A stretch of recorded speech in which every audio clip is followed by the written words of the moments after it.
मेरा मतलब खुद का वर्क चल रहा था, जी। तो वो तो एक ऐसी नीड वाला वर्क चल रहा था। मेरा जो काम था वो जूस बेचने का था, और एक ठेले से परचेस करती थी और 10 रुपए का गिलास, और घर घर जाके उसे 15 रुपए का सेल किया करती थी।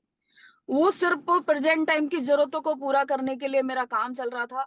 और मैं क्या बोलते हैं, फिर मैंने चने बेचने का काम भी उसी के साथ साथ स्टार्ट किया था। ये सारे काम चल रहे थे।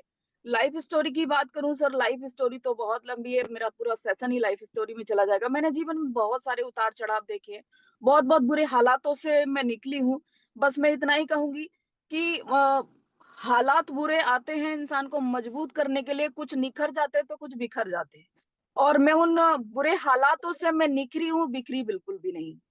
बहुत ग्राउंड का मैंने अपनी जिंदगी में समय देखा है, ऐसा समय देखा है कि जीवन में भगवान किसी को इस तरह का समय ना दिखाए, जो एक बार बहुत अच्छी जिंदगी एंजॉय कर लेता है अपनी मेहनत से, और फिर उसके बाद उस इंसान को बिल्कुल ऐसी जिंदगी जीनी पड़े कि 2-2 4-4 5-5 रुपए के लिए घर घर चक्कर लगाना पड़े, और खाना खाने के लिए, रोटी के लिए भी इंसान को तरसना पड़े।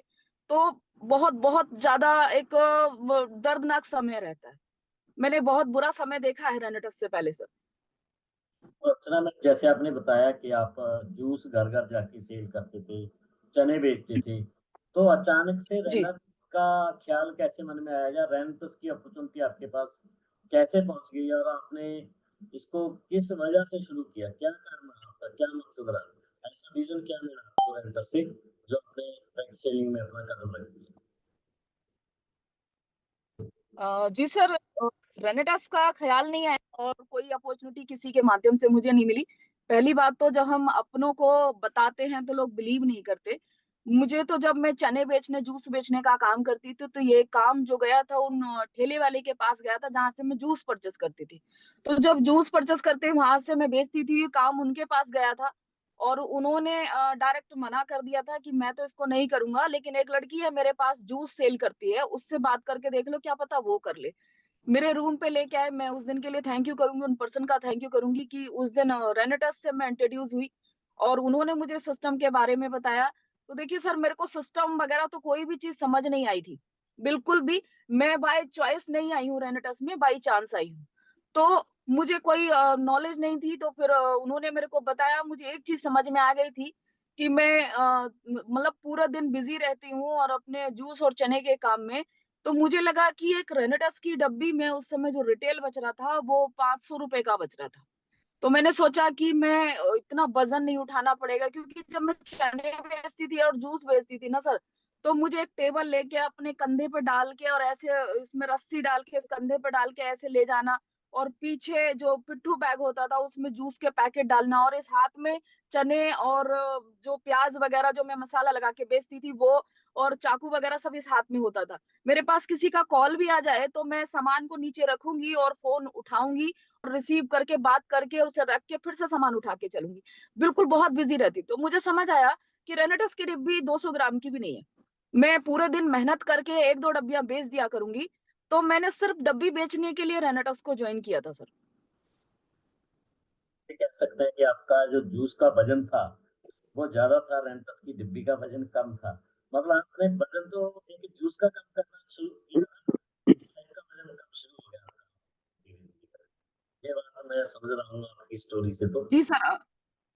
तो मैम आपकी जी। एजुकेशन कितनी है जो आप आज बहुत बड़ी अचीवमेंट कर रहे हो? कितनी एजुकेशन आपके पास?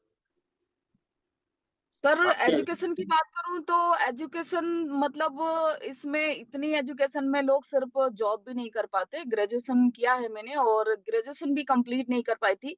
फाइनल में मेरा बैक आ गई थी, तो वो एग्जाम नहीं दिया था मैंने। ग्रेजुएशन का मैंने सेकेंड ईयर कर रखा है, और ज्यादा कोई मेरी बड़ी पढ़ाई नहीं है। ग्रेजुएशन तक तो पहुँचे ना, बहुत सारे वीरवान दादा जैसे लोग ऐसे भी हैं जो 8वीं 7वीं तक ही पहुँचे। तो आप तो ग्रेजुएशन तक तो पहुँचे ना, नॉलेज तो मतलब आपके पास थी। तो मैम जूस चने बेच के आप कितनी इनकम ले लेते थे और महीने का वहाँ पे जो चलता था आपका, क्या आपके एक्सपेंस है जो लाइफ के वो पूरे हो जाते थे फैमिली को चलाने के लिए? सर चने बेच के जो इनकम होती थी, आप उसकी बात कर रहे हैं? Yes, yes.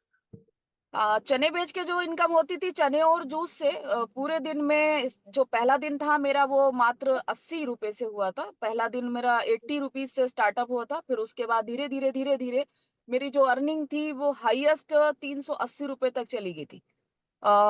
अराउंड माने तो 400 रुपए तक हाईएस्ट मैंने पर डे का करना शुरू कर दिया था।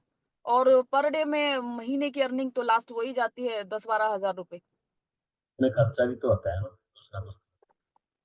सर उसमें खर्चा भी उसी में था, तो उसमें 2-3 हजार का मेरा खर्चा निकाल लीजिए, क्योंकि जूस जो मैं परचेस करती थी उसमें मेरा कोई खर्चा नहीं था।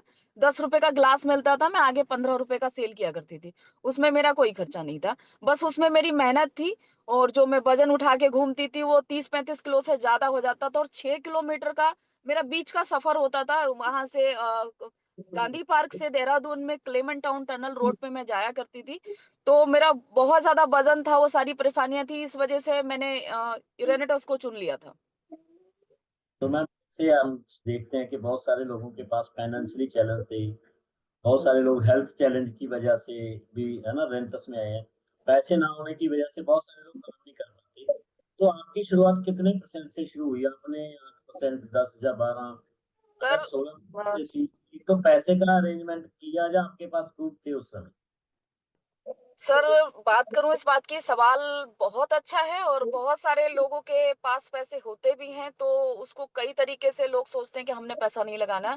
मैं आपको बता दूँ सर, जो मैंने रेनेटस में स्टार्टअप किया था, तो वो मैंने 10 बोतल लेके स्टार्टअप किया था रेनेटस नोवा की।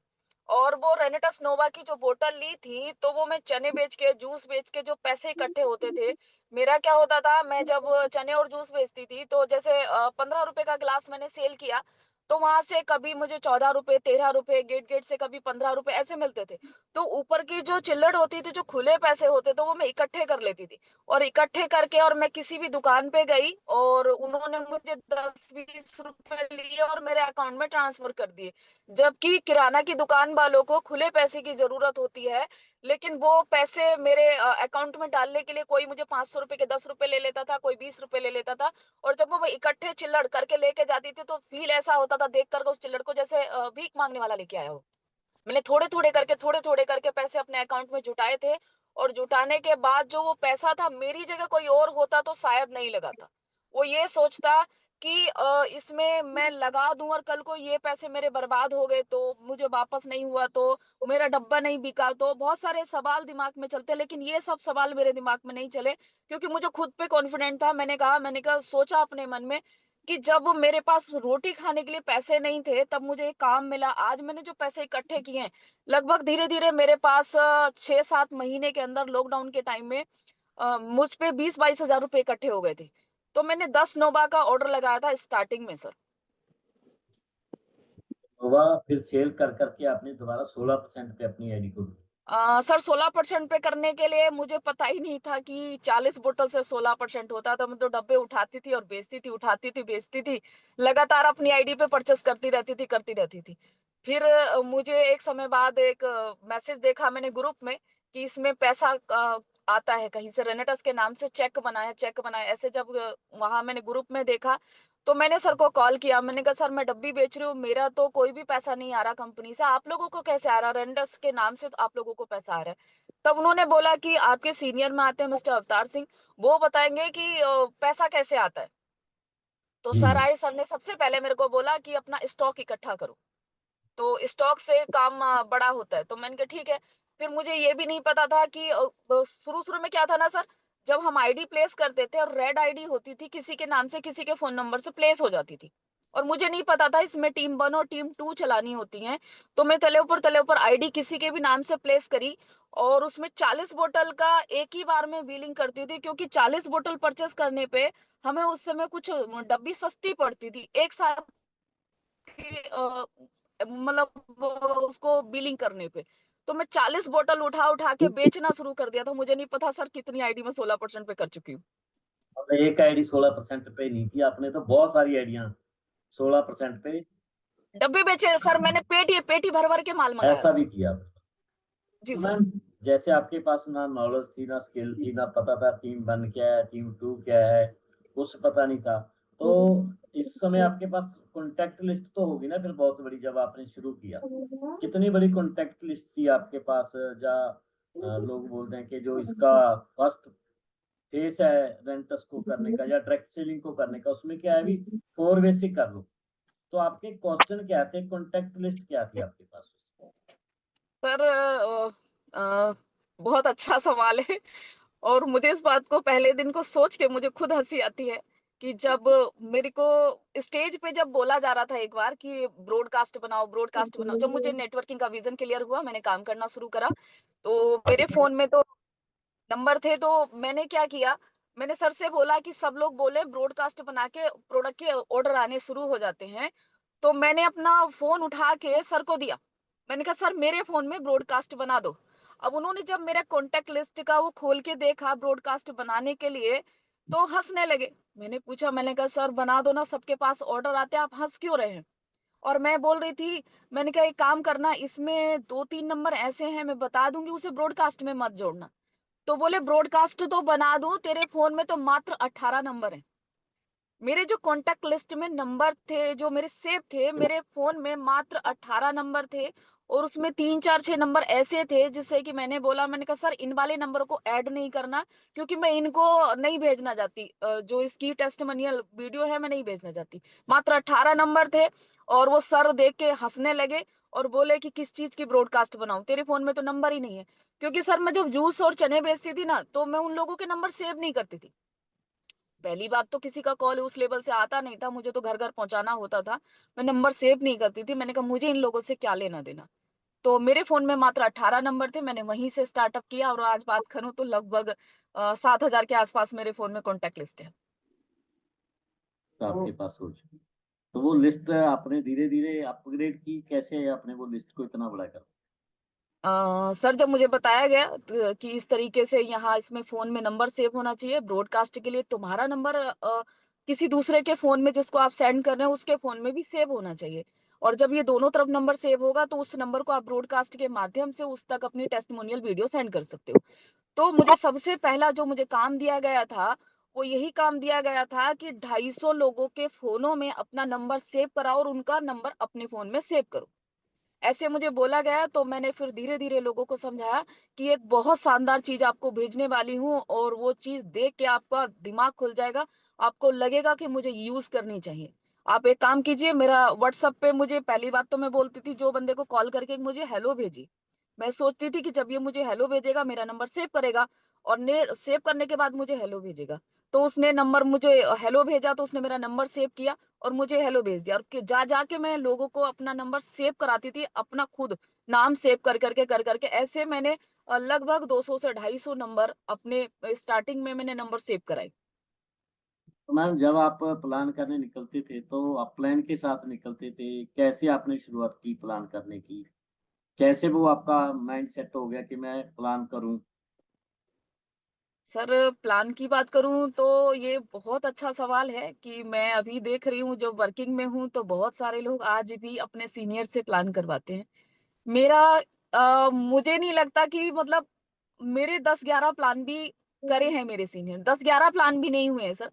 स्टार्टिंग में जब मेरे सीनियर समझा रहे थे, तो मैं उनके चेहरे को देख रही थी। मैंने कहा ये तो बहुत अच्छा बोलते, मैं नहीं बोल पाऊंगी, कैसे करूंगी मैं।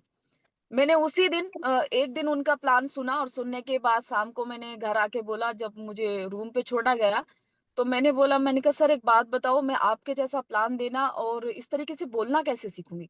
तो उन्होंने एक वीडियो दी, एक डॉक्टर साहब की शुरू शुरू में प्रोडक्ट को लेके वीडियो आ रखी थी। बोले इसमें से प्रोडक्ट के शब्द उठा लो। और प्लान उन्होंने मेरा डायरी पे लिख के, एक पेज पे प्लान लिखा और लिख के उसमें 21 जगह नंबर डाल दिया था, 1 2 3 4 5 ऐसे करके 21 नंबर डाले थे पेज पे। और बोले कि कल मैं आऊंगा और ये तुमने सबकी कॉपी करके रखनी है। तो मैंने 21 पेज की रात को लगभग 1-2 बज गए होंगे सर, मैंने 21 कॉपी करी। और 21 कॉपी में 2 3 4 5 कॉपी करते करते करते करते प्लान मेरे दिमाग में पूरी तरह से चला गया था। और 21 कॉपी मैंने करके रखी और सुबह को चेक किया। और फिर सर ने मुझसे बोला कि अब तुम मुझे प्लान दो। तो मेरे शब्द थोड़े ऊपर नीचे हुए। तो सर ने कहा कि एक काम करना, अपना फोन लो, वीडियो पे रखो और अपने आप को प्लान दो। अपने आप को प्लान देके और फिर उस वीडियो को तुम अच्छे से देखो कि उस प्लान से अगर तुम जुड़ सकते हो तो लोग भी जुड़ सकते हैं।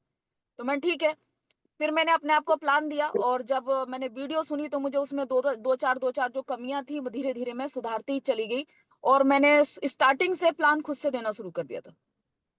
और 10-11 प्लान ही आपके साथ अपलाइन ने किए, उसके बाद जी, वीडियो जी। के थ्रू कॉपी कर के प्लानों की आपने खुद सीख लिया। जी सर, जी सर। मतलब इंटेलिजेंट तो आप पहले दिन से थे, इसका मतलब यही हो सकता है ना, भी इंटेलिजेंट तो हो आप पहले से। तो मैम क्या-क्या स्ट्रगल आए उस समय आपके, जब प्लान करने जाते थे? लोगों के बहुत सारे कमेंट आते हैं और खासकर लेडीज़ को ज़्यादा स्ट्रगल करना पड़ता है उन चीज़ों में। घर भी सँभालना है, प्लान करने भी निकलना है। बहुत सारी लेडीज़ को ये लगता है कि मैं कैसे निकलूँगी, मेरे पहले बच्चों को घर से भेजना है, खाना बनाना है, ये करना है, वो करना है, उसके बाद प्लान, फिर प्लान में भी बहुत सारे चैलेंज। तो आप उस समय क्या-क्या चैलेंजों को देखते थे? कैसे आपने उसको मैनेज किया अपने टाइम? सर सबसे पहला तो जब मैं देहरादून में प्लान देने निकलती थी तो मुझे लगा कि मैं लगातार पैदल चलते मैं परेशान हो जाऊँगी और मुझे सबसे पहले अपना कुछ ऐसा व्हीकल ले लेना चाहिए स्कूटी जिससे कि मैं चलाना सीख जाऊँ और सीख के मैं जाके लोगों के पास प्लान दिखाना शुरू करूँ। और एक मज़े की बात बताऊँ सर, मुझे स्कूटी भी चलानी नहीं आती थी लेकिन एक्शन ले लिया था।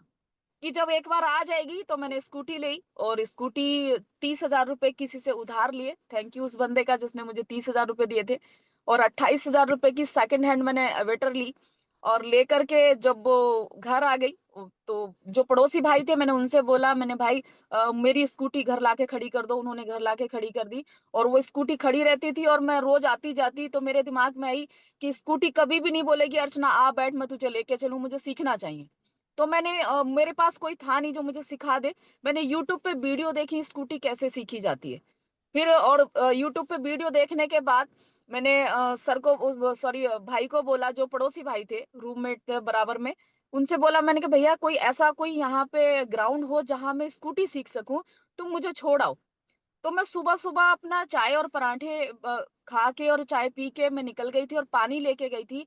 और ये सुबह 7:30 बजे मैं निकल गई थी और ये सोच के गई थी, गर्मी का टाइम था कि मैंने शाम को मैं अगर आज स्कूटी नहीं सीखी ना, तो मैं खाना नहीं खाऊँगी। आज के आज मैं स्कूटी सीख के रहूँगी और मैं चली गई और वो मेरे को छोड़ के आ गए क्योंकि 8 बजे उन्हें अपनी ड्यूटी पे निकलना होता था।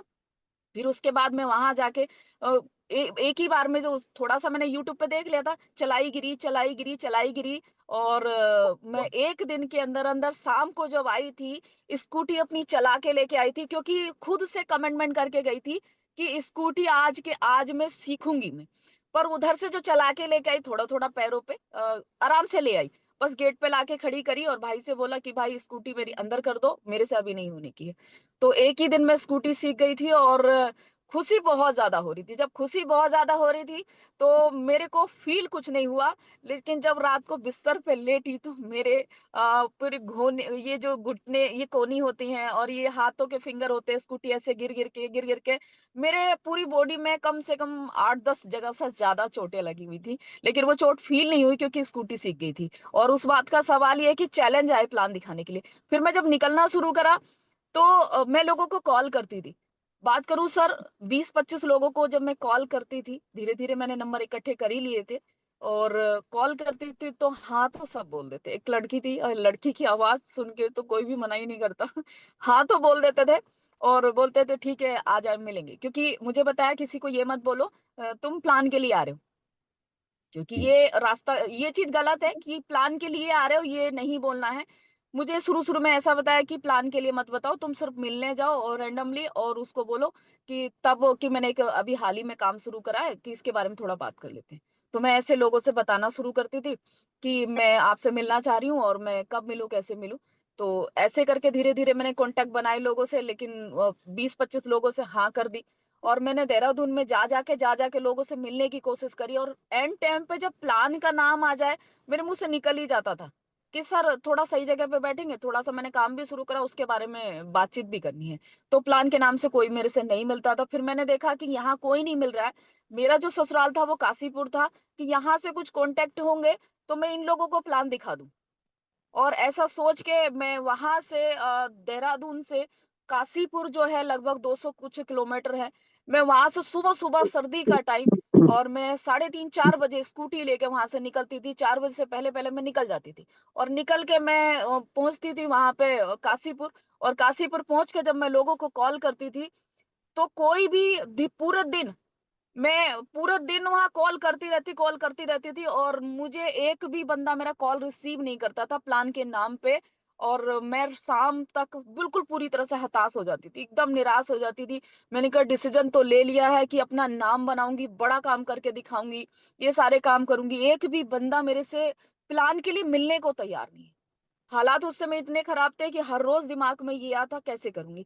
लेकिन उस समय सबसे बड़ा जो सहारा था ना मेरे पास, वो मोटिवेशन के लिए, वो था मेरा जूम। हर जी। रोज जब सुबह जूम सुनती थी, तो हर रोज एक्साइटेड हो जाती थी कि नहीं मैं करूंगी, नहीं मैं करूंगी। ये जूम मुझे मोटिवेट करता था। और पूरे दिन, जब रात को वहां से शाम को 5-6 बजे चलती थी, लगभग 2-2 बजे मैं अपने रूम पे पहुंचती थी देहरादून। 200 किलोमीटर स्कूटी चला के, ठंड का टाइम। और कई हताश तो कई बार हुई, लेकिन क्विट करने का डिसीजन नहीं लिया। कभी ये मन में नहीं आया कि छोड़ दूं? ऐसा कभी मन में नहीं आया? सर शाम होते होते शाम को आ जाता था, और सुबह जूम सुन के फिर से रीस्टार्ट हो जाती थी। कहने का मतलब जूम ने आपको बचा के रखा, एनर्जी दे के रखा। ये कह सकते जी हैं कि सर, जी आपका सर। दिमाग का काम जूम कर रही थी उस समय। तो जी वैसे सर, जी सर। नेगेटिविटी तो बहुत बार नेगेटिविटी तो आती होगी मन में। कैसे नेगेटिव ख्याल आना है ना, अभी काम तो बहुत टफ है, इससे अच्छा तो चने बेच लें। ऐसा ऐसा तो मन में होता होगा कभी-कभी। सर नेगेटिविटी ना, मैं सच बताऊं तो नेगेटिविटी इस बात को लेके कभी नहीं आई कि ये काम भारी है। मुझे ऐसा लगता है दुनिया का सबसे आसान काम नेटवर्क मार्केटिंग है। तो अब लग बस रहा है। यहाँ पेशेंस लेवल और मेहनत, इन दोनों को कभी भी कम नहीं करना चाहिए। पेशेंस बनाए रखो, ये स्ट्रगल और मेहनत आपका कंटिन्यू रखो। ये स्ट्रगल आपका कितना लंबा समय चला, मतलब 2 महीने, 4 महीने, साल, 2 साल, कितना लंबा चला ये स्ट्रगल आपका? जैसे आपकी सर अचीव स्टार्टिंग के 6 महीने थे, और 6 महीने स्टार्टिंग के ऐसे थे कि उस समय मतलब प्रॉब्लम थी, ये सच्चाई है। तो शुरू शुरू का जो एक्सपीरियंस बिल्कुल नहीं था, तो स्टार्टिंग के 6 महीने ऐसे थे कि मेरी जगह होते तो और लोग छोड़ ही देते। मैंने देखा अब, क्योंकि अब मेरी टीम बन चुकी है और मैं लोगों को ज्वाइन कराती हूँ और देख रही हूँ, उस हिसाब से मुझे लगता है कि लोग छोड़ ही देते हैं। स्टार्टिंग के जो 6 महीने, इन 6 महीने में अगर कोई भी बंदा अपने आप को संभाल के सिस्टम में रखा रहा और उसने अपने सपनों को जिंदा रखा, तो 6 महीने के बाद बंदा टिक जाता है और बहुत बड़ा काम कर जाता है। और जो एक्सपीरियंस होल्डर हैं वो तो सर स्टार्टिंग से अच्छा कर लेते हैं। लेकिन इसका जो नेटवर्क यानी कि जो जाल है ना, वो मुझे थोड़ा देर से समझ आया था कि इसमें इस तरीके से काम होता है। और मुझे सारे सिस्टम में उतरने में थोड़ा सा वक्त लगा था। और 6 महीने के अंदर अंदर मुझे एक मेंटोरशिप मिला था चंडीगढ़ में। तो जब मैं चंडीगढ़ मेंटोरशिप में गई थी, तो वहां जाके मुझे सारी चीजें क्लियर हो गई थी कि नेटवर्क मार्केटिंग में लोग पैसा कमा रहे हैं, मान सम्मान सारी चीजें मिल रही हैं। बस मुझे क्या करना है कि मुझे उनके जैसा काम करना है। जितने अचीवर थे, जितने अच्छी अच्छी अचीवमेंट ली थी इन लोगों ने, और जो स्टेज पे बोल रहे थे कि मुझे उनके जैसा बनना है, बाकी यहाँ अचीवमेंट तो आएगी आएगी। फिर उसके बाद में मेरा धीरे धीरे धीरे धीरे, मैं 1 साल के अंदर अंदर, जो मैं फुल टाइम जब से मैंने करना शुरू करा, तो 1 लाख रुपए पर मंथ पे पहुंच गई थी। रेगुलर तो मेरा 1 लाख रुपए महीने का बनना शुरू हो गया था सर। पहली कोई ऐसी अचीवमेंट जिसको आपने, जैसी अचीवमेंट हुई आपको बहुत खुशी हुई, पहली कोई अचीवमेंट, वो कहते हैं ना पहली चीज़ जो आपको मिल जाती है, तो आपको बहुत खुशी होती है, वो क्या थी जब आपको इससे मिली, रेंटस से मिली? पहली अचीवमेंट सर, बिल्कुल स्टार्टिंग वाली अचीवमेंट की बात करूं, तो मेरा सबसे पहली बार जब 500 सीसी हुआ था, मुझे नहीं पता था कि ये 500 सीसी कैसे, तो क्योंकि उस समय तो सर मैं जानती नहीं थी। मुझे बताया गया ना कि ऐसे ऐसे बिल काट दो। उस समय मेरे पास टीम और वो उस लेवल का ज्यादा कुछ नहीं था कि बहुत सारी टीम होती, तो उसके माध्यम से मेरा पहला लेवल हुआ। मेरा 500 सीसी लेवल हुआ। और लेवल हुआ तो उस समय मैं राजवीर सर को भी उस लेवल से नहीं जानती थी, और इतना जो आज बॉन्डिंग है उतना नहीं थी। तो उस समय जो 500 सीसी मुझे हुआ था, मेरा जो हुआ था, वो 500 सीसी की जो ट्रॉफी थी, वो मुझे राजवीर सर के माध्यम से, राजवीर सर के हाथों से मुझे मिली थी। पहला, और उस पे मेरा नाम लिखा हुआ था अर्चना सिंह। और मुझे बताया गया था कि ये ट्रॉफी खुद राजवीर सर लेके आए हैं। और वो वहाँ जब मुझे फूल, माला और मान-सम्मान और वो सारी चीज़ें मिली, क्लैपिंग वगैरह-वगैरह सारी चीज़ें देखी, तो मैंने सोचा कि काम तो बहुत बढ़िया, यहाँ तो लोग एक-दूसरे को इतना सम्मानित करते हैं छोटे-छोटे काम पे। मुझे पे आउट और वो सब चीज़ों की खुशी नहीं थी, मुझे 500 सीसी की खुशी थी। मुझे बहुत अच्छा लगा कि यहाँ तो बहुत अच्छा सिस्टम है, लोग एक-दूसरे को कितना प्यार करते हैं, कितना मान-सम्मान करते हैं और ट्रॉफी बना के मेरे नाम से वो मैंने उसकी फ़ोटो उठा-उठा के बार-बार देखती थी और उसकी फ़ोटो आज भी मेरे पास है। जो उसपे लिखा हुआ था, स्पार्कल लगा हुआ था, लिखा हुआ था उसपे अर्चना सिंह, देहरादून से। तो तो मेरा सी 500 सीसी की अचीवमेंट मेरी बहुत अच्छी थी, स्टार्टिंग और की। 2 डब्बी भी फ्री मिली है ना ट्रॉफी के साथ? 2 डब्बी भी फ्री मिली थी सर, वो सब चीज़ें बाद में पता चली, स्टेज पे ही जाके इतनी खुशी हो गई थी सर। हाँ, 500 नहीं फिर आपको मतलब ₹3000 फ्री में मिल गया था 2 डिब्बी सेल करने। जी सर, बिल्कुल। बहुत सारे लोग हमारे अभी 500 सीसी पे हैं। शायद उनको भी ऐसी खुशी फ़ील होती होगी जब 500 सीसी हुआ होगा या जब भी लोग करते हैं, तो बहुत अच्छा जी लेवल है एक स्टार्टिंग के लिए। तो मैम जैसे आपको प्लान करने गए, आपने अचीवमेंट 500 सीसी की, तो बहुत सारे लोगों ने नो बोला होगा, बहुत सारे लोगों ने कमेंट किए होंगे। तो आज बहुत सारे लोग हमारे ना उन कमेंट से नेगेटिविटी आ जाती है, नो से उनको लगता है कि ये धंधा चलेगा नहीं। तो आपका वो स्ट्रगल कैसा था? आपने वो कैसे फेस किया? उस समय आपके अंदर क्या-क्या मन में विचार चलते थे कि कैसे करूँ? जी सर। मेरे हिसाब से नहीं, ये सच्चाई है, दुनिया का कोई भी काम हो, वो रेनेटस ही नहीं और नेटवर्क मार्केटिंग नहीं, 100% कहीं भी रेस्यू नहीं होता। ये सच्चाई है कि लोग अगर इस चीज़ को मान लें, रेशियो पे थोड़ा ध्यान देना शुरू करें। हम किसी भी काम को जब लोगों को बताते हैं 100% हमारे साथ कोई भी नहीं जुड़ते। बस ये होता है कि शुरू-शुरू में जब हमें बताया जाता है कि लोगों को हम जब प्लान बताते हैं 10 में से हमारे साथ 3 लोग जुड़ते हैं। तो स्टार्टिंग के ऐसे हो सकते हैं जो 7 लोग जो हमारे साथ नहीं जुड़ते। तो मुझे इस चीज़ के आंकड़े पहले ही बता दिए गए थे कि जब तुम प्लान दिखाने जाओगे तो स्टार्टिंग में लोग तुम्हारे नहीं जुड़े तो सोच लेना वो red category, yellow category, green category मुझे जब पूरा बताया था कि इस तरह के लोग मार्केट में तुम्हें मिलेंगे और इस पे तुमने काम करना है। मैं सबसे कहूँगी अगर जो भी मुझे सुन रहे हैं कि ये अपना प्लान प्रेजेंटेशन करते समय पूरा बता दें, किसी का मनोबल ना टूटे। मुझे नो बहुत सारी मिली, नो की बात करूँ ना सर, कई लोगों ने तो मुझे ये बोला कि कहाँ इन चक्करों में पड़ रही है। तो मैंने कहा सर मैंने गाड़ी लेनी है, मैंने कार लेनी है। तो मैं बोल ही देती हूँ, बंदों ने मेरे से ये भी कहा कार लेनी है, चलो मेरे साथ मैं तुम्हें कार दिला दूँगा। कार दिला दूँगा, तुम्हें अच्छा उसमें रहना है ना, तो अच्छा घर दिलाएँगे, कहाँ चक्कर में पड़ रही हो? लोगों को बताने, समझाने 2-2 डब्बी के लिए 100-200 रुपए के लिए काम करती हो, इन चक्करों में ना पड़ो। पढ़ी-लिखी हो, देखने वाले में ठीक हो, चलो मैं दिलाता हूँ कार, बताओ कौन-सी कार लेनी है? मैंने कहा सर मुझे ऐसे नहीं लेनी, मुझे अपनी मेहनत से लेनी है। मैंने उस बंदे को प्लान ही नहीं दिखाया, ऐसे कई लोग मुझे मिले और मैंने उन लोगों को इग्नोर करके आगे बढ़ी मैं। क्योंकि चैलेंज है इस तरह के लोग, हर तरह की नेगेटिविटी के लोग मिलते हैं, हर तरह की मानसिकता लोगों की अलग-अलग है। तो मुझे भी मिले और मैंने उनको फेस किया और मुझे कोई प्रॉब्लम नहीं आई और बहुत सारी नो मिली। देखिए यहाँ जो काम करने के लिए प्रॉब्लम कुछ नहीं है, सिर्फ क्या है कि नो जो मिली है, उसको चैलेंज ना समझें, वो बिज़नेस का पार्ट है। मैं ये चीज़ें समझ गई थी, मुझे पहले ही बता दिया था और मुझे एक एग्ज़ाम्पल समझाया था।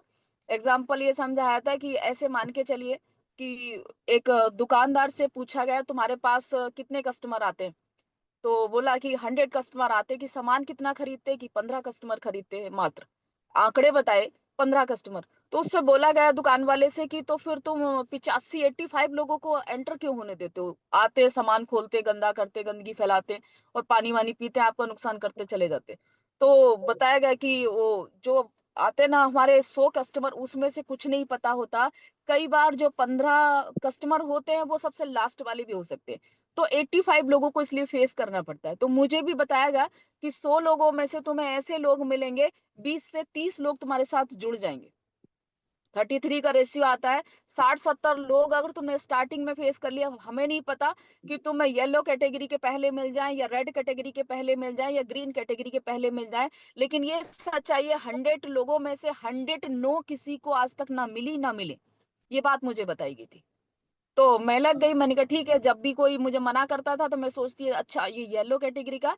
जब को होता था कि ठीक है तुम करो, और तुम्हें देख के फिर बाद में हम भी कर लेंगे जब तुम्हारा कुछ बनने लगेगा। तो मैंने कहा ठीक है ये येलो कैटेगरी का। जो बोलता था इन चक्करों में मत पड़ो, ये काम बर्बाद करते हैं, परेशान करते हैं, तो मैं बोली ये रेड कैटेगरी का। अपने दिमाग में सोच लेती थी और मैं कभी भी निगेटिव नहीं हुई। मैम जी बहुत सर। सारे लोग ना जब बोलते हैं कि चलो सोच के बताएंगे, पैसा शाम को देंगे, आज पैसा नहीं है, मम्मी से बात कर लूं, पापा से बात कर लूं, हस्बैंड से बात कर लूं, वाइफ से बात कर लूं, तो उसके बाद फोन नहीं उठाते। तो फोन ना उठाने की कंडीशन में फिर आपके पास ऐसे क्या सोल्यूशन थे भाई वो फोन उठा लें या उनसे हम काम करवा लें? ऐसी सिचुएशन में आप कैसे हैंडल करते थे? सर क्या है ना कि अच्छा सवाल है। होता है, बहुत लोगों के साथ ऐसा होता है, मेरे साथ भी बहुत बार ऐसा हुआ। प्लान प्रेजेंटेशन हुआ और हाँ कर दी, और उसके बाद पूछ के बताएंगे बोल दिया, और उसके बाद फोन भी नहीं उठाया। ये सच्चाई है, बिजनेस का पार्ट है, हुआ है मेरे साथ भी। बट मैं फिर भी इतना कहूंगी कि पहली बार तो हमारा काम है बंदे को फॉलो अप करना। जिसको हमने प्लान प्रेजेंटेशन किया, हो सकता है कि शायद पैसे का चैलेंज उसके घर घर में हो, और उसके फैमिली वाले मना कर रहे हो, या फिर उसके सपनों में जानना हो। कुछ ऐसी बातें हो सकती हैं, तो हमारा सबसे पहला काम है उसको फॉलो अप करना।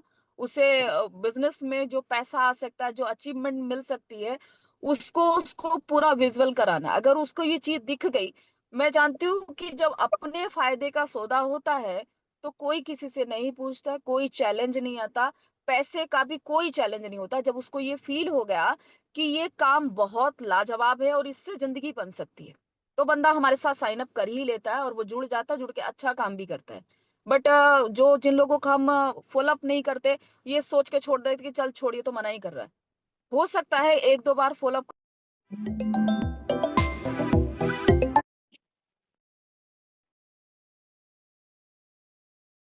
सेव होने के बाद मैं उसका फॉलो अप करना शुरू कर दूं, चाहे 1 साल में, 2 साल में, 3 साल में। मेरे इन 3 सालों में एंट्री पहले दिन की अभी तक भी आ चुकी हैं। जिनको स्टार्टिंग में मैंने प्लान प्रेजेंटेशन किया था, मैं धीरे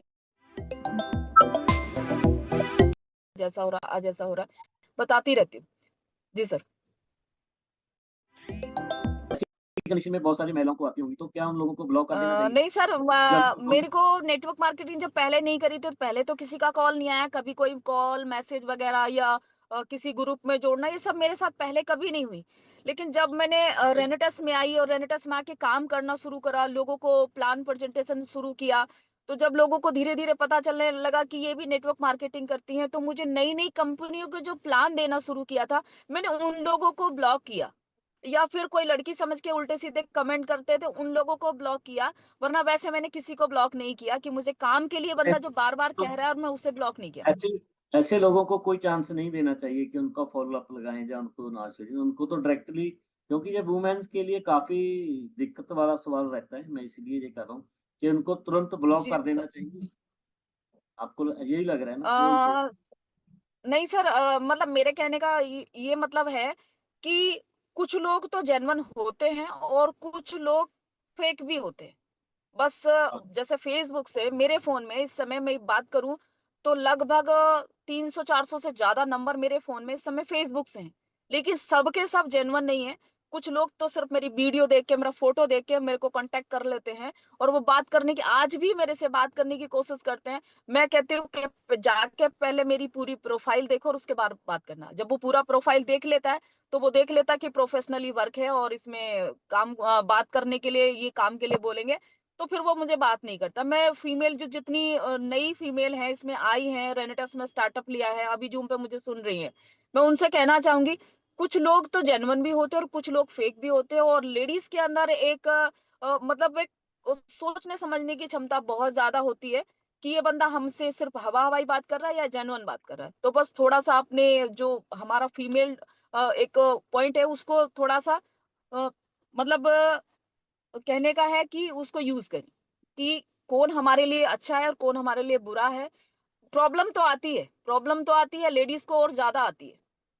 बिल्कुल, इसीलिए मैं ये चाहता था, क्योंकि बहुत सारी फीमेल्स को इन चीज़ों का सामना करना पड़ता है, तो उसको ना कैसे वो सँभाल पाएँ, तो वो इसलिए मैं आपसे डिस्कस कर रहा था। तो मैम आपकी अभी 3-4 साल आपको जॉइन किए हो गए होंगे, आपको है ना, अभी एक्सपीरियंस भी आपका हो गया।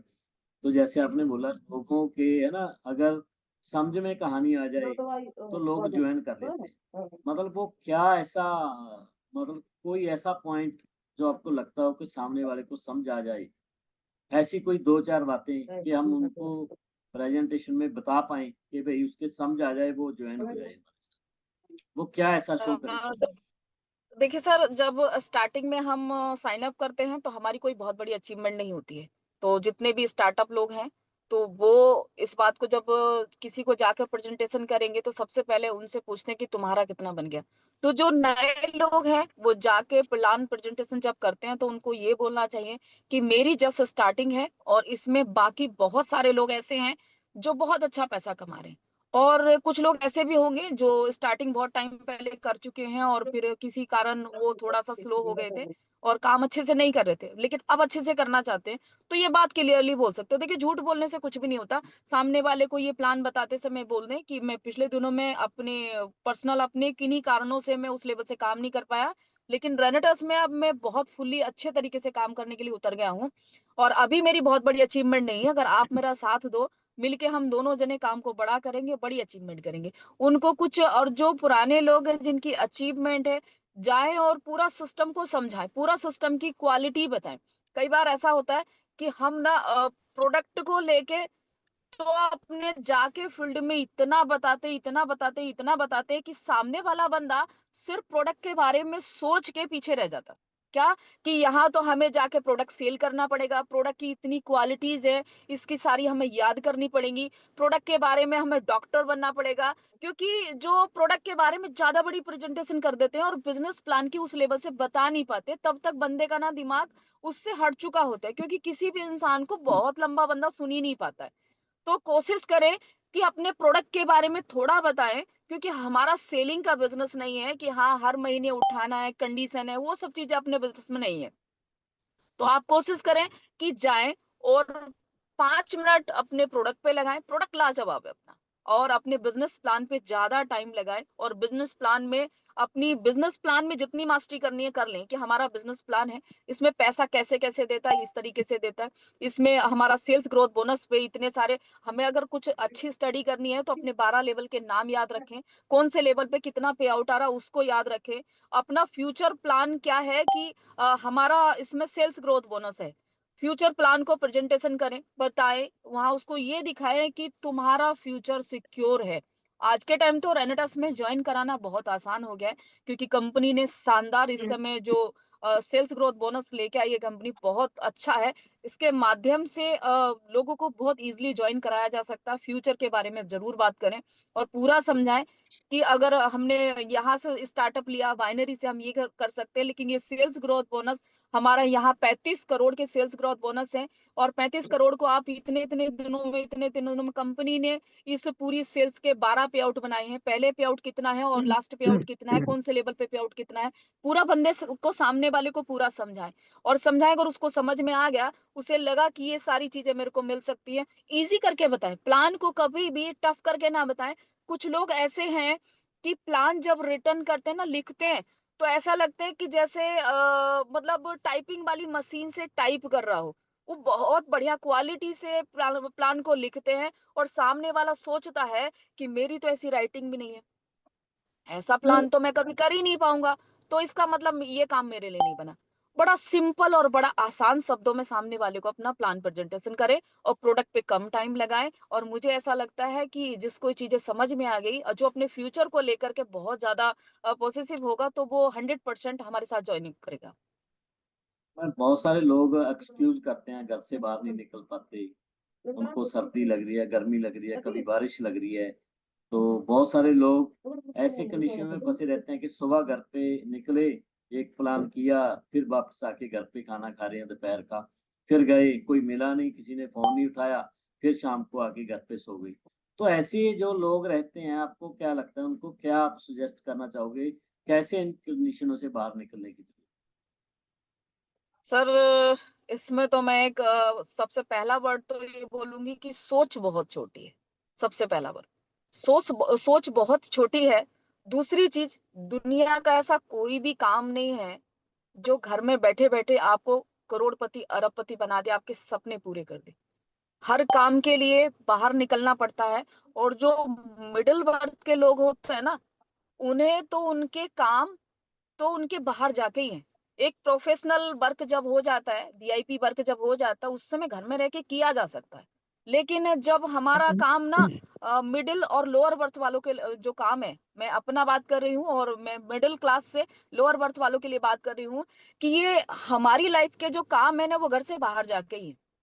और घर के अंदर कोई भी काम नहीं है। आप मजदूरी करने वाले को देख लिए, वो घर से बाहर जाता है। फैक्ट्री में जॉब करने वाले को देखिए, वो घर से बाहर जाता है। हर काम में, छोटे मोटे बिजनेस में, छोटा छोटा जो भी हमारा कारोबार है, हर काम में बंदे को घर से बाहर जाना ही पड़ता है। बात ये आती है कि जो लोग घर से नहीं निकलते हैं, उनकी सोच छोटी है। उन्होंने कभी ये नहीं सोचा कि हमें अपने जीवन में पूरी जिंदगी मेहनत करना है, या कुछ ऐसा समय हमें मिल जाए इस लाइफ से कि हम एक हद तक मेहनत कर लें, और मेहनत करने के बाद उसके बाद हम अपनी लाइफ को एंजॉय करें। अगर ये चीजें उनको क्लियर हो गई, तो वो सच बात है कि वो इस समय अपने 4-5 साल तरीके से लगाएंगे। क्योंकि सोच छोटी की बात करूं, कुछ लोगों को मतलब 500 सीसी, 1000 सीसी जब रेगुलर बनना शुरू हो जाता है, तो उनके जो सपने हैं ना, उन्हें ऐसा लगता है कि नौकरी में तो इतना मिलता ही नहीं, यहाँ तो उतना मिल तो रहा है, ये तो बहुत बड़ी बात है। तो उनके लिए घर से निकलना उनके लिए वो एक छोटी सी बात हो जाती है।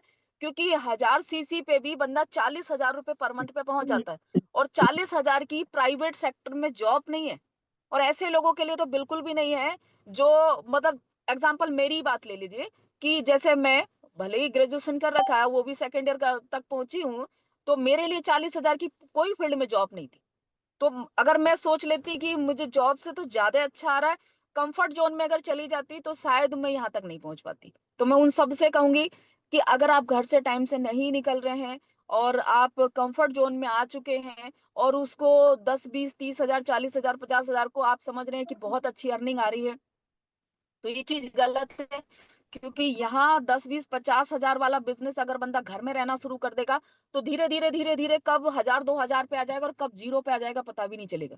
क्योंकि यहाँ काम ऐसा है, जब आपका धंधा बढ़ना शुरू होता है, जब काम बढ़ना शुरू होता है 500 से 1000, 1000 से 2000, और जब 5000 की तरफ आप बढ़ते हैं, तो उस समय आपको 100% लगाने का वक्त आता है। उस समय ऐसा होता है कि जो काम होता है ना, उस समय बहुत केयर करने का वक्त होता है।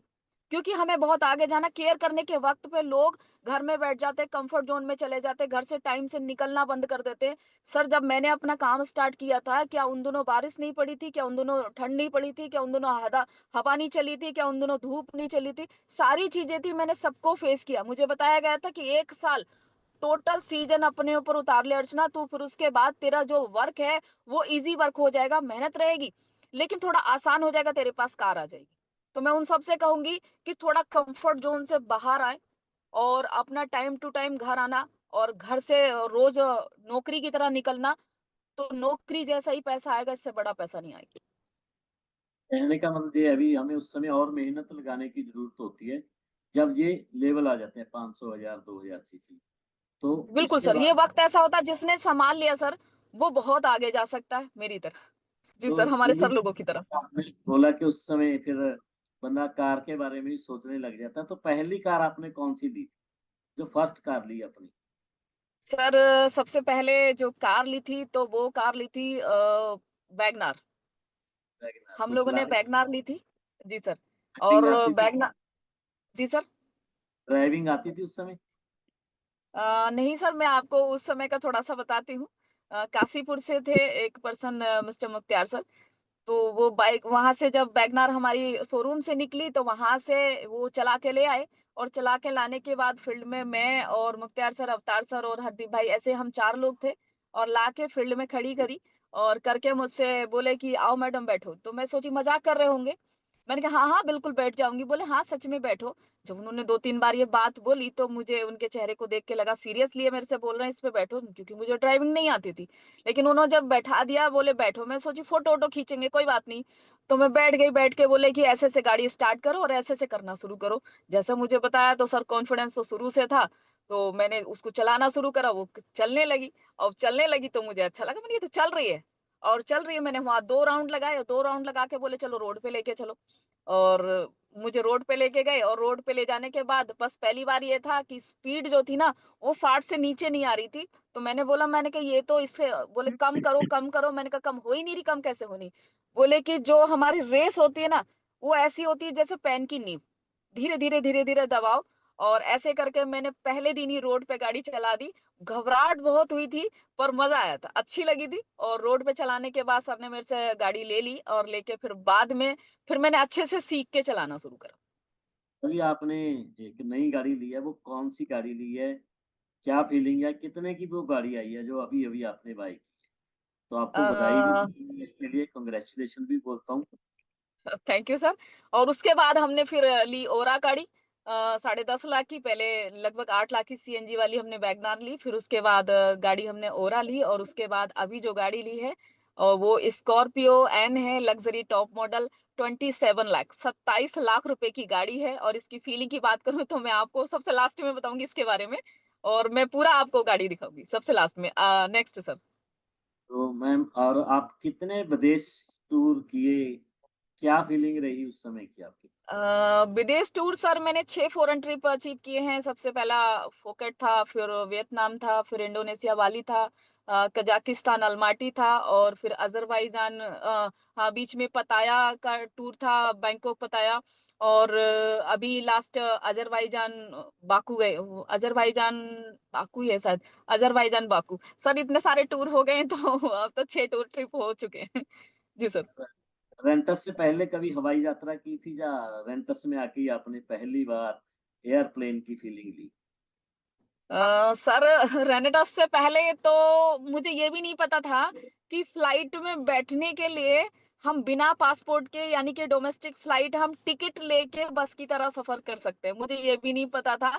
बस बहुत मतलब ऐसा लगता था, मैं ऐसे ही कभी अपनी फ्रेंड सर्कल में बैठी थी तो मैं उनसे बोल रही थी, मैंने कहा ऐसा करेंगे, पैसे इकट्ठे करेंगे और जल्दी से पासपोर्ट बनवाते हैं और हम लोग फ्लाइट में बैठेंगे। तो जी। मैंने कहा वहां तो उस समय बात हो गई, वो तो खत्म ही हो गई थी।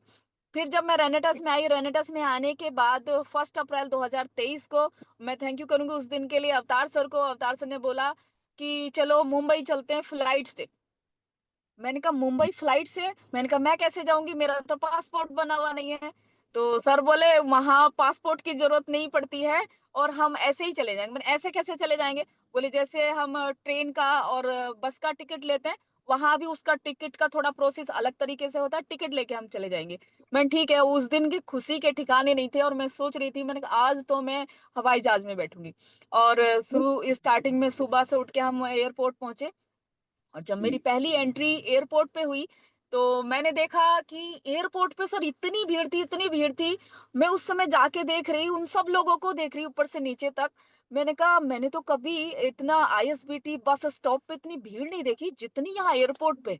ये कौन से लोग हैं, कौन से मतलब उससे आए, ग्रह से आए हैं जो यहाँ पे सब लोग, इतनी सारी भीड़ है।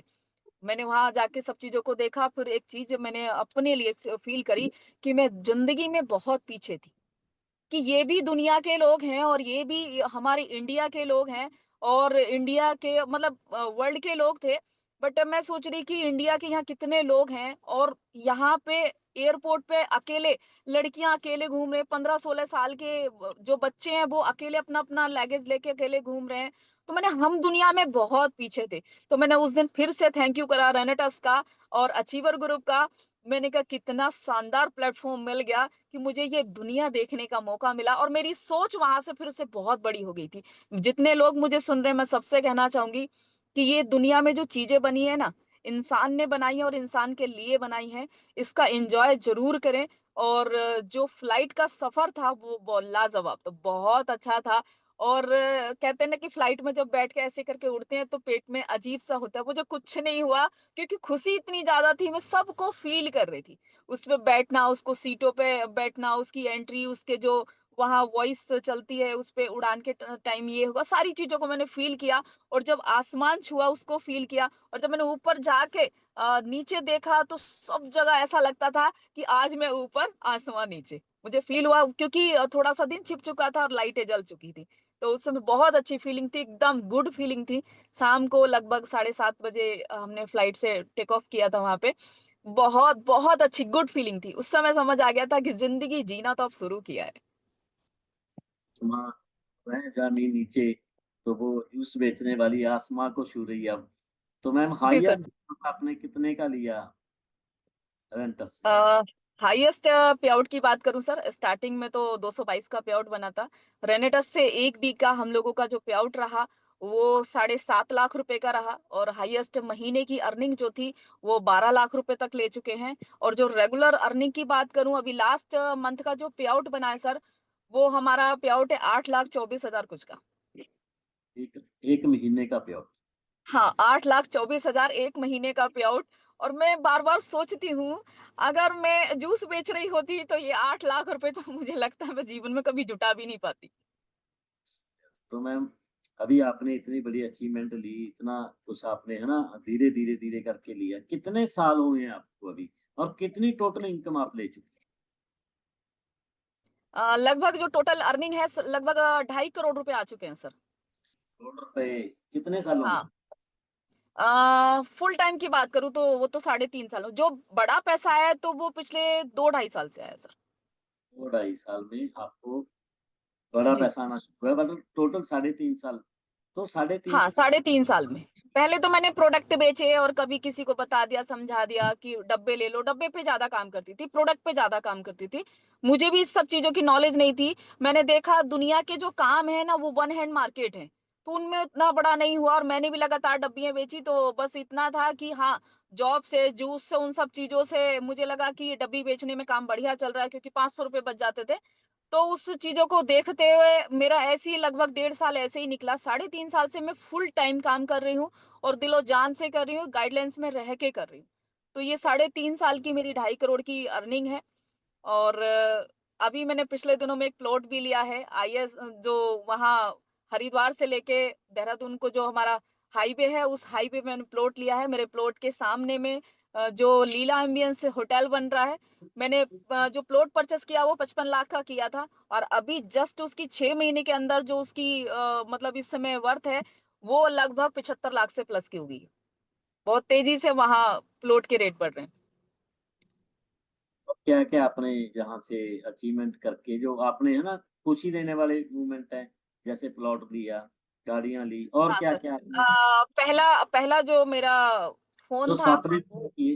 हाँ, जी, कौन पहला कौन मेरा से? एक फ़ोन था। मैंने ओप्पो का फ़ोन लिया था, अगला वन प्लस का लिया था, और अभी मैंने जो फ़ोन लिया है वो ये 2 लाख रुपए का, इसमें 1 टीबी जो इसका इंटरनल है वो 1 जीबी कराया मैंने।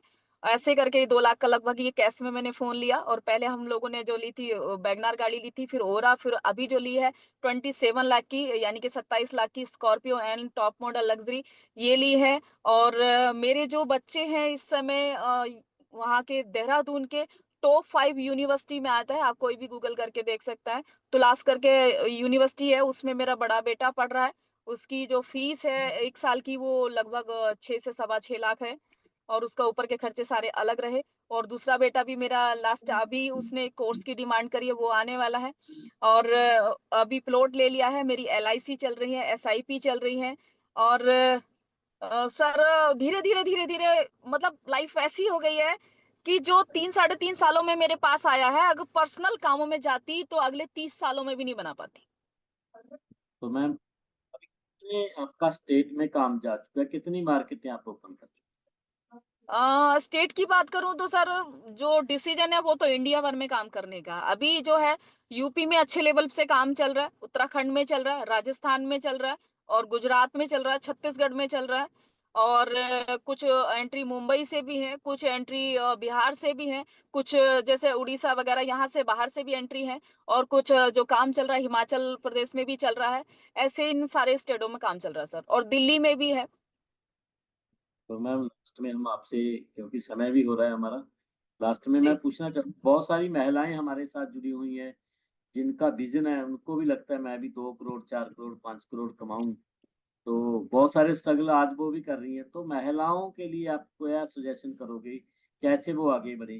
क्योंकि महिला शक्ति ने, मैं ये कह सकता हूँ, डायरेक्ट सेलिंग में बहुत बड़ा काम किया है। 73% बोलते हैं कि महिलाएं ही इसमें सक्सेस है। तो महिलाओं के लिए आप क्या सजेस्ट? सर 73 में ने जो लेडीज हैं वो अदर्स कंट्री की ज्यादा है, इंडिया की कम है। इंडिया की लेडीज़ों से जितनी अभी हमें रेनेटस में जुड़ी हुई हैं और जितना मुझे सुन रही हूँ, मैं उनसे एक ही बात कहना चाहूँगी कि आप सेल्फ डिपेंड बनें। जो इंडिपेंडेंस बिज़नेस होता है ना, सेल्फ डिपेंड जो होता है, वो बहुत लाजवाब बिज़नेस होता है। सीधी बात मैं बात करूँ तो बिचारी बनना बंद कर दीजिए, क्योंकि हम लोगों के अंदर ना वो शक्ति है कि अगर हम लगा दें ना, तो यकीन मानो दुनिया इधर की उधर कर सकते हैं। जो चाहो जीत सकती हो, जो चाहो कर सकती हो। मैंने भी क्यों करा कि मेरे सपनों में जान थी, मेरे अंदर पहले से ही बड़े सपने देखने की आदत थी। मैं अपने जीवन की थोड़ी-सी आपको बात बता दूँ कि रेनेडस से पहले भले ही मैं जूस बेचती थी, चने बेचती थी। मुझे पहले से मेरे जो शौक थे बहुत बड़े थे। बड़ा कुछ करने की चाह में थी अपने जीवन में। मैंने पहले जब अपनी शादीशुदा लाइफ में थी मैं, वहाँ पार्लर भी किया, मैंने कॉस्मेटिक का काम भी किया, गाड़ियाँ लेने-बेचने का काम भी किया। 2-2 मकान मैंने अपने हाथ से अपनी इनकम से बनाए। मैं शुरू से मेहनती रही। और मैंने कभी भी ये नहीं देखा कि मेरे इस काम को कोई और कर दे। मैं हमेशा से एक चीज़ सोचती थी, ये काम है, इसको मैंने ही करना है। मेरी शुरू से एक आदत रही है। मैं आप सबसे कहना चाहती हूँ कि रेनेटस का जो काम है ना, बहुत आसान है। और हाँ, मैं मानती हूँ घर के चैलेंज होते हैं, बच्चों का देखना, फैमिली का देखना, हस्बैंड्स हैं, और कुछ ऐसे भी चैलेंज होते हैं कि हस्बैंड लोग करने नहीं देते हैं। कुछ लोग ऐसे भी पेरेंट्स होते हैं कि लड़कियों को करने नहीं देते हैं, बाहर निकलने नहीं देते हैं, और वो मुझे सुन रही हैं। मैं उनसे कहूँगी, सबसे पहली बात, जब हमें कोई भी चीज़ चाहिए होती है, तो हम सामने वाले को वो जो हमें चाहिए वो हमारे दिल से जुड़ी हुई चीज़ है, और वो हमें करनी है। देखिए, सेल्फ डिसीज़न होना बहुत ज़रूरी होता है। मेरा खुद का सेल्फ डिसीजन था कि मुझे आगे बढ़ना है, करोड़पति बनना है, बड़ा पैसा कमाना है, तो सेल्फ डिसीजन मेकर बने। अगर देखो आज के टाइम ना, जो लड़की आर्मी में है तो उसका खुद का सेल्फ डिसीजन था कि मुझे ये बनना है, तो उसने अपने पेरेंट्स को भी कन्विंस किया और पूरी तरीके से कन्विंस करके उसने पढ़ाई की, उस लायक अपने आप को बनाया कि वो आर्मी में आज पोस्ट पे है, अपनी अच्छी कुछ ऑफिसर की पोस्ट पे है, कुछ अपने हिसाब से वर्क कर रहे हैं। आईएएस बनने के लिए लड़की खुद, अभी पिछले दिनों में देखो, जो हमने देखा है कि लड़कियां कितना-कितना आगे पहुंच चुकी हैं। आप देख रहे हैं पायलट बन रही हैं। इनके खुद के सेल्फ डिसीजन होते हैं। आईएएस, पीसीएस, कितनी-कितनी जगहों पे लड़कियां वर्क कर रही हैं। सेल्फ डिसीजन बहुत ज़रूरी है कि मुझे कुछ करना है। जब हम कुछ करने वाली बात आ जाती है, तो इंसान फिर वो मैनेज कर लेता है। क्या है कि जब हमें खुद में घर में, अब एग्जाम्पल के तौर पे हम हमारा घर में एक बच्चा है, हम उसको कैरी कर रहे हैं, हर तरीके से लेके चल रहे हैं, और उसी समय में बच्चे का स्कूल का आना जाना और भी बहुत सारे काम होते हैं, वो भी हम देख रहे हैं, और फिर हमारे घर में एक मेंबर और बढ़ जाता है, अगला बच्चा आ जाए या फिर कोई भी आ जाए, हम उसको भी करना शुरू कर देते हैं। हम अपने घर को हर तरीके से जैसे मैनेज करते हैं, वैसे ही अपने काम को भी मैनेज करना शुरू करें। मैं इतना जानती हूँ कि लेडीजों के लिए बाहर निकल के, दूर निकल के काम करना थोड़ा सा चैलेंजेस होता है, लेकिन अपने घर से करने वाले काम तो ज़रूर करें। इस बात की ये तो सच्चाई है कि कोई भी काम जब करना शुरू करेंगे तो हो ही जाता है। और किसी भी काम को जब हम करते हैं तो हमारे दिमाग से, हमारे अंदर से डर बाहर निकल जाता है। काम करने से डर बाहर निकलता है। अगर आपको प्लान प्रेजेंटेशन करने में डर लगता है तो उसको करना शुरू कीजिए, वो डर बाहर निकल जाएगा।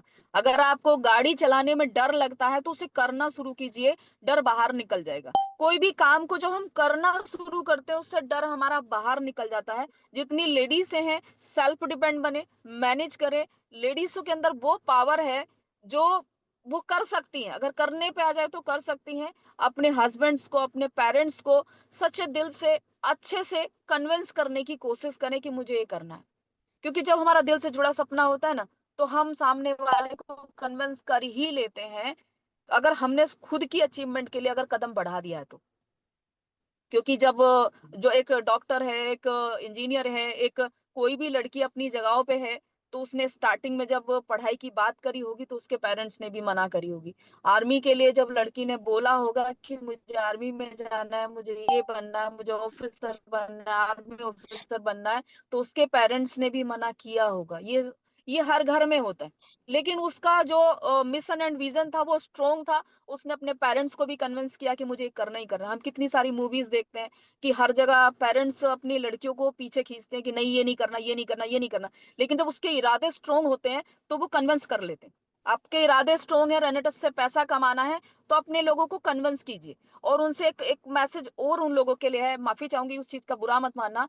रेनेटस के नाम पे आप कन्विंस तो कर लेते, लेकिन वो समय अगर रेनेटस में नहीं लगाते, अपनी बाहरी दुनिया में लगा देते, अपनी पर्सनल दुनिया में लगा देते हैं, तो माँ-बाप का और हस्बैंड का, जो पेरेंट्स का है ना, वो हम पे विश्वास कच्चा हो जाता है। जब विश्वास कच्चा हो जाता है, उसको देख कर के अगले पेरेंट्स अपने बच्चे को नहीं भेजते। तो आप अगर रेनेटस के लिए अपनी फैमिली को कन्विंस कर रहे हैं और अपने हस्बैंड्स को, अपनी फैमिली को, अपने किसी भी को कन्विंस कर रहे हैं काम करने के लिए, तो रेनेटस में वक्त लगाएं और प्रूव करें। जब काम करना शुरू करेंगे और आपको यहाँ धीरे धीरे छोटी छोटी अचीवमेंट आना शुरू होगी, तो आप ही की फैमिली आपका साथ देना शुरू कर देगी। बस करना शुरू करें। जी सर। तो रानी, कह सकते हैं झांसी से लेके कल्पना चावला तक औरतों ने इतिहास रचे हैं। और जी। यहाँ पे भी हमारे बहुत सारी महिलाएं, आप जैसी बहुत सारी है ना, सरिता मैम जैसी लेडीज ने, लड़कियों ने इतिहास रचा है। तो इरादा नेक होना चाहिए और मजबूत होना चाहिए, तो सक्सेस मिल जाती है। तो मैम, आपके साथ आज का दिन बहुत अच्छा रहा, बहुत सारे लोगों का आपने विजन क्लियर किया। और मैं चाहूंगा कि आप अपनी गाड़ी को दिखा सकते हो अभी, तो हम अभी वेंड अप करेंगे इसके बाद। यस। जी सर, तो मैं बस एक चीज और कहूंगी कि थोड़ा सा सबमिशन में रह के काम करें। सबमिशन बहुत जरूरी है, सबमिशन में रह के काम करना बहुत ज्यादा जरूरी है। मैं जब थोड़ा सा बता दूं कि जब मैंने स्टार्टिंग में काम कर रही थी, तो कभी मुझे कोई गाइड करता था, कभी मुझे कोई गाइड करता था। ऐसे करके मेरा काम चल रहा था। और फिर उसके बाद जब मैंने देखा कि मुझे एक बार वहां पे। ना रखें। जी। जी सर। बहुत सारे मेंटर, बहुत सारे गुरु, बहुत सारे कोच थे आपके पास उस समय। अच्छा, अच्छा। जी सर, जी सर। वो जब मैं एक बार सहारनपुर में गई और सहारनपुर में सेमिनार में मिस्टर वीरभान चौधरी सर आए हुए थे, तो उनसे मैंने बोला, मैंने कहा सर आप लोग स्टेज पे बोलते हो कि हम हमारा जो एक्सपीरियंस है वो इतने-इतने दिन का है और आज हमारी इतनी बड़ी अचीवमेंट है। मैंने कहा सर मैं नेटवर्क मार्केटिंग में बिल्कुल फ्रेशर हूँ और मैंने कभी किसी कंपनी में काम नहीं करा है। तो क्या मुझे आपके जैसा बनने के लिए मुझे भी 12-15 साल देने पड़ेंगे? जो मैंने सेखो सर को सुना था, तो उन्होंने 20 साल का अपना एक्सपीरियंस उस समय बताया था और 12-15 साल का लगभग बीरभान सर का भी था। तो मैंने सर से पूछा, क्या मुझे भी इतना ही वक़्त लगाना पड़ेगा यहाँ सक्सेस होने के लिए 10-12 साल? मैंने कहा सर मेरे पास एक्स्ट्रा टाइम नहीं है लगाने का। मेरे पास जो टाइम है उसे सही तरीके से लगाने का वक़्त है। मेरे पास इतना लंबा समय नहीं कि 15 साल मैं अपनी अचीवमेंट का वेट करती रहूँ। तो सर ने मेरे को बहुत अच्छी लाजवाब बात बताई कि जो हमने 15 साल स्ट्रगल करके रोड मैप जो रेडी किया है ना, बस उसको फॉलो करना शुरू कर दो, आपकी अचीवमेंट आपके पास आ जाएगी। तो जो जितने मेरे सीनियर हैं, राजवीर सर हैं, वीरभान सर हैं, शंकर सर हैं, सरिता मैम हैं और अवतार सर हैं, मैं सच कहना चाहूँ कि आप लोगों के सपोर्ट से मैं बहुत आगे निकली और फिर मुझे समझ आया कि जो इन लोगों ने कर रखा है। एक बार सर आप भी आए थे और आपकी काउंसलिंग में भी मैंने काम किया था कुछ समय के लिए। ज़्यादा लंबा आपके उसमें टच में काम नहीं करा उस समय। क्यों? क्योंकि कभी ना हमें बीच में मिसगाइड कर दिया जाता था कि अब से तुम इनके गाइडलाइंस में रह के काम करोगे, फिर बता दिया अब से तुम इनके साथ काम करोगे, अब से तुम इनके साथ काम करोगे। लेकिन एक 6-7 महीने पहले का वक़्त है, हमें उस समय डिसीज़न खुद लेना पड़ा कि हम अपना गुरु खुद से चुनेंगे। और हम गए चंडीगढ़ और चंडीगढ़ जाके राजवीर सर के घर पे गए और जब सेखो सर के घर पे गए और वहाँ हमने अपना सबमिशन की बात करी। मैंने कहा सर बहुत हो गया इधर-उधर के धक्के खाना, हमने अपने काम को बड़ा करना है, इंडिया भर में छाना है, बड़े लेवल पे काम करना है। हमें फुल 100% हम आपकी गाइडलाइंस में रह के काम करेंगे और हम पूरा सबमिशन में रह के काम करेंगे। सर बस अपनी छत्र छाया हमारे ऊपर कर दीजिए। तो सर ने बोला कि उतार-चढ़ाव सारी चीज़ें ठीक है, लेकिन जो बोलूँगा, जैसे बोलूँगा करना पड़ेगा, इफ बट नहीं चाहिए। हमने कहा इफ बट नाम की चीज़ हमने अपनी ज़िंदगी से निकाल के साइड रख दी है। सर जैसा कहेंगे वैसा करेंगे और सबमिशन में आके हमने काम करना शुरू करा और सर 6 महीने में भी ज़िंदगी में इतने बड़े चेंजेस आ गए हैं, जो पिछले दिनों में नहीं आए थे, वो आज चेंजेस आ गए हैं। हमारी जो अर्निंग थी धीरे-धीरे डाउन होते-होते वो चली गई थी लगभग 20-25 हज़ार वीकली का और अब जो अर्निंग है वही 20-25 हज़ार का 2,000 सीसी मुश्किल से मेंटेन होता था। अब 20,000 तक पहुँच गए हैं। अभी इस समय आपको मैंने पे आउट बताया है, महीने का जो पे आउट है वो 8,24,000 पिछले महीने का पे आउट है सर। तो सबमिशन बहुत अर्चना ज़रूरी मैम, है और अर्चना मैम, एक क्वेश्चन छूट गया है। सर मैं चाहूंगा कि डिमांड आ रही है कौशिक सर, मेंटोरशिप के ऊपर थोड़ा स्पेशली, क्योंकि उदयपुर का मेंटोरशिप आ गया है, एमपी का, दिल्ली का, तंदूर का आ गया है, प्लीज। Ji sir. ओके। तो जी सर। मेंटरशिप का आपको क्या लगता है कि मेंटरशिप में क्यों आना ज़रूरी लगता है? लोगों को क्यों आना चाहिए? मेंटरशिप के बारे में बात कहूँ, मैं सिंपल शब्दों में बोलूंगी। देखिए, जैसे हमारे घर में खाटू श्याम जी की तस्वीर लगी हुई है, और खाटू श्याम जी की तस्वीर लगी हुई है, जैसे मुस्लिम कम्युनिटी है, वहाँ क्या है बोलते हैं उनको, वहां जाते हैं मक्का मदीना, उनकी भी तस्वीर लगी हुई है। तो क्या उस तस्वीर के आगे हाथ जोड़ के वो माइंड का वो इन्वायरमेंट बन सकता है जो हमारा खाटू श्याम जाके या मक्का मदीना जाके बनता है? नहीं बन सकता ना। तो बिल्कुल। मेरा कहना ये है कि जिंदगी में इंसान, देखिए, डॉक्टर बनने के लिए उसको अपनी कैटेगरी के लिए, अपने डॉक्टर बनने के लिए उसको अपनी पढ़ाई करनी पड़ती है। मास्टर बनने के लिए उसको अपनी पढ़ाई करनी पड़ती है। इंजीनियर बनने के लिए उसको पढ़ाई करनी पड़ती है। नेटवर्कर बनने के लिए भी कुछ ऐसी चीजें होती हैं कि ये बहुत ज्यादा जरूरी हैं, और बहुत ज्यादा जरूरी है। अगर आपने उन सब चीजों से अलग रहे तो आप एक नेटवर्कर की लिस्ट में नहीं आ सकते। ये सच्चाई है। मेंटोरशिप एक ऐसा प्रोग्राम है, ऐसा इन्वायरमेंट है, ऐसा माहौल होता है कि जैसे हम मंदिर में जाके हाथ जोड़ के और जब मांगते हैं कि ये मेरी जो भी श्रद्धा है, मेरी मन्नत है कि पूरी हो जाए, और वो पूरी हो जाती है, क्योंकि वो सबकॉन्शियस माइंड जो है ना, वहां के इन्वायरमेंट में पूरा स्ट्रोंगली तरीके से सोचता है, और उसे ऐसा लगता है कि यहाँ आके मैंने माथा टेका है तो मेरी श्रद्धा यहाँ आके पूरी हो जाएगी। तो उसकी श्रद्धा पूरी हो जाती है। एक नेटवर्कर को अगर मेंटरशिप में जाके और उसने ये सोच लिया, वहां हाथ जोड़ के अपने दिल से, अपने मतलब माथा टिकाना जरूरी नहीं होता, अपने दिमाग का अगर श्रद्धा करके वहां ये सोच लिया कि मुझे अगले 3 महीने में, 4 महीने में मुझे ये लेवल चाहिए, इतने लाख रुपए की इनकम चाहिए, मुझे ये अचीवमेंट चाहिए। तो ये सच्चाई है। वहां का जो माहौल होता है एक नेटवर्कर के लिए, इस कंपनी में काम करने के लिए और अपनी अचीवमेंट के लिए, वो मेंटरशिप ही ऐसा है जो इंसान को बड़ा काम करने के लिए प्रेरित करता है। इतना बड़ा काम करने के लिए मेरा जो विजन क्लियर हुआ था रेनेटस में और नेटवर्किंग में आके कि हाँ मैं बड़ा कर जाऊंगी, वो फर्स्ट मैंने मेंटरशिप अटेंड किया था। वहां के माहौल को देख के मुझे समझ आ गया था कि मेंटरशिप एक ऐसी चीज है, ये ऐसी मतलब यूनिवर्सिटी है कि इसमें जाके वो एजुकेशन मिलेगी कि अचीवमेंट को जहां हमने 100 टाइम मेहनत करनी होगी, वहां 10 टाइम मेहनत करके कर सकते हैं। यानी कि जो हम हार्ड वर्क करते हैं ना, वो हार्ड वर्क को स्मार्ट वर्क में कन्वर्ट करके हमें दिया जाता है मेंटरशिप में जाके। और उस स्मार्ट वर्क को करके जो हम 10 साल में काम नहीं कर सकते, वो स्मार्ट वर्क को करके हम 1 साल में कर सकते हैं। मेंटरशिप तो एक ऐसी चीज है, मतलब मेरे हिसाब से तो मेंटरशिप में अगर वो नहीं आया तो जीवन में कुछ नहीं कर पाएगा। मेंटरशिप इतनी लाजवाब चीज है कि इसमें होना ही चाहिए। मेंटरशिप बहुत अच्छी चीज है। अगर मैम जितने भी थैंक यू लोग सो मुझे मच। सुन रहे हैं और इंडिया भर के कहीं से भी है, 1 मिनट सर, जहां से भी मुझे सुन रहे हैं, मेंटरशिप एक ऐसी चीज है कि एक बार आके देखिए, समझ आ जाएगा कि आप कितने दिन में कितने लाख रुपए की, कितने करोड़ रुपए की अर्निंग कर सकते हैं, कौन कौन सी अचीवमेंट कर सकते हैं, और बड़ा इजी टू वे वर्क मिलता है। उस इजी टू वे वर्क करके आप अपनी अचीवमेंट कर सकते हैं। जितने लोग मुझे सुन रहे हैं, बिल्कुल एनी कंडीशन, किसी तरह का इफ बट ना लगाएं, अपना मेंटरशिप का टिकट बुक करें, और उदयपुर के और जहां जहां हमारे प्रोग्राम है उन प्रोग्रामों में मिले, जहां जिसके नियर बाई है, जहां जो जा सकता है, मेंटरशिप को जरूर अटेंड करें। क्योंकि इंसान, हमारा इन्वेस्टमेंट कुछ भी नहीं है, कोई इन्वेस्टमेंट नहीं है। बंदा अपने बिजनेस से 1 लाख 2 लाख रुपए कमाने के लिए 10 10 20 20 लाख रुपए के छोटे मोटे शोरूम खोलते हैं, छोटी मोटी दुकानें करते हैं, बहुत सारी इन्वेस्टमेंट करते हैं। हमारी नेटवर्क मार्केटिंग में, रेनेटस में हिट करने के लिए, करोड़ों रुपए कमाने के लिए, मतलब 4 से 5 हजार रुपए, 3,500 रुपए का, 3,400 रुपए का हमारा टिकट है।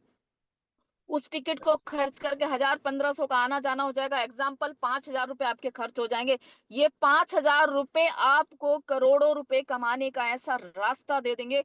कोई इन्वेस्टमेंट नहीं है, 2 दिन की इन्वेस्टमेंट है, 2 दिन का आपका टाइम लगेगा, और आपकी 5,000 रुपए की इन्वेस्टमेंट है। ये 5,000 को 50 लाख रुपए कमाने का, 5 करोड़ रुपए कमाने का आपको रास्ता दे दिया जाएगा। और आपको समझ आ जाएगा कि मेंटरशिप ही एक ऐसी चीज है, जब आप आएंगे और वहां क्लियर हो जाएगा, अगले मेंटरशिप में आपकी सबसे ज्यादा भीड़ बैठी हुई होगी। आप कहेंगे कि एक यही चीज है कि जो मेंटरशिप में जाकर अपने जीवन को बदला जा सकता है। मेंटरशिप तो बहुत लाजवाब चीज है सर, मैं मेंटरशिप की पैदाइशी हूँ। जी sir. Thank you so much ma'am, क्योंकि समय भी इजाजत नहीं दे रहा अब आगे बढ़ने के लिए। सवाल बहुत हैं, क्वेश्चन बहुत हैं, लोगों के बहुत सारे क्वेश्चन हैं, तो अभी हम देखना चाहेंगे आपके और साथ। सर बात आती है गाड़ी की फीलिंग की, थोड़ी सी बात कर लेते हैं हम। मैंने स्टार्टिंग में आपका क्वेश्चन उस समय थोड़ा सा रोक दिया था। गाड़ी की फीलिंग की बात करूं सर, जब गाड़ी निकाल के लेके आए तो अवतार सर से मैं बोली, मैंने कहा सर निकाल तो लेती हूँ धीरे धीरे करके, और अभी आप ही चलाना, मैं नहीं चला पाऊंगी, क्योंकि मुझे अभी बड़ी गाड़ी मुझसे शायद नहीं चलेगी।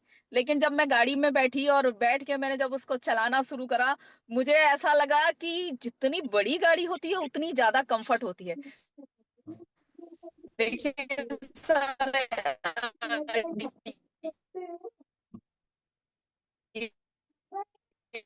तो आपकी वॉइस ब्रेक हो रही है,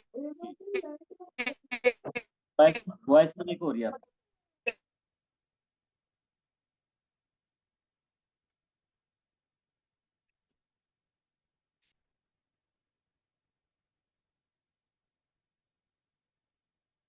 वॉइस नहीं है मैम। गाड़ी है, गाड़ी का अंदर का है, और स्टार्ट है, ये यहाँ से खुली, ये मेरी गाड़ी है सर। अभी आ रही है?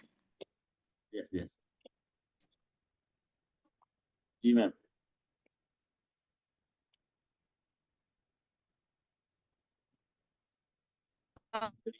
सर अभी जी मैम, तो मैम आपकी वॉइस ब्रेक होगी, शायद आपके पास नेटवर्क नहीं है। तो दोस्तों, थैंक यू सो मच। आज हमने अर्चना मैम के साथ बहुत सारे क्वेश्चनों को किया और आपके बहुत सारे क्वेश्चन क्लियर होंगे। कैसे एक जूस चने बेचने से उनका सफर शुरू हुआ और कैसे वो करोड़ों की मालिक, कैसे लग्जरी लाइफ को जी रहे हैं, कैसे लग्जरी गाड़ियों को एंजॉय कर रहे हैं, कैसे इंटरनेशनल टूर को वो एंजॉय कर रहे हैं। तो वो सब आपने देखा, धीरे धीरे धीरे करके मात्र 3.5 साल में उन्होंने इतिहास रच दिया। और बहुत सारे आज स्टार्टअप पे हैं दोस्तों, बने रहना, टिके रहना। मैं आपको यही बोलूँगा, हमेशा अपने जूम के ऊपर और पॉडकास्ट के ऊपर आना है, अपनी टीम के साथ आना है। तो दोस्तों, नेक्स्ट संडे फिर हम एक नए लीडर के साथ, एक नई पर्सनैलिटी के साथ